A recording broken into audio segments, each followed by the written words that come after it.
Уважаемые жители Республики Коми, этот год для Дома дружбы народов Республики Коми был насыщен событийно, совместно национально-культурными объединениями с общественными организациями республики. Мы провели более 600 мероприятий, направленных на сохранение мира, согласия и дружбы нашей многонациональной республики во имя сохранения традиций, культур, языков народов, проживающих на территории Коми-края.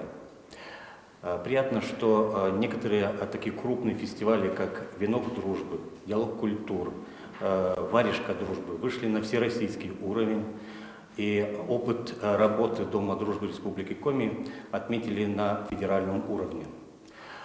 Совместно с информационным отделом Дома дружбы мы опубликовали в интернет-ресурсах, печатных СМИ более 1500 материалов о реализации стратегии национальной политики в Республике Коми.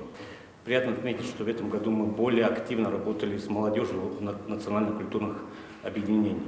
Стали популярны так называемые этнодистанты муниципального образования Республики Коми. Благодаря этим выездным мероприятиям мы помогаем молодежи на местах самореализоваться, не выезжая за пределы республики.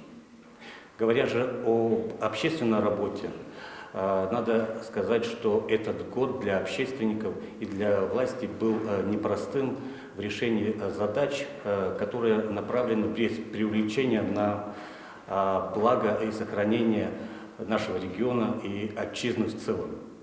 Ключевыми темами Общественной палаты в этом году были это общественное наблюдение за избирательной кампанией, наблюдение реализации национальных проектов Республики Коми, поддержка многодетных семей, развитие здравоохранения, культуры, образования, формирование здорового образа жизни и многое другое.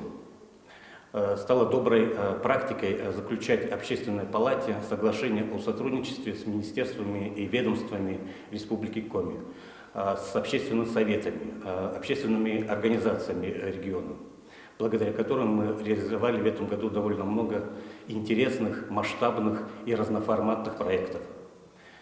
Общественная палата является основной площадкой для обсуждения проблемных вопросов, которые волнуют жителей региона. Поэтому мы особое внимание уделяем тем рекомендациям, которые озвучивают общественники на этих площадках. Конечно же, выполнено немало, но мы не будем останавливаться на достигнутом, будем более активно работать, скажем так, в выявлении общественного мнения гражданского общества, выявлении проблемных точек для их решения совместно с органами исполнительной власти Республики Коми. Завершая свое небольшое выступление, дорогие друзья, я хотел бы поздравить вас всех с наступающим Новым годом, поблагодарить каждого, кто внес свой вклад в развитие и сохранение нашего региона, мира и согласия на нашей многонациональной Коми-земле. Всем крепкого здоровья, счастья и благополучия. С новым 2022 годом. Выль вон, да выль шудан.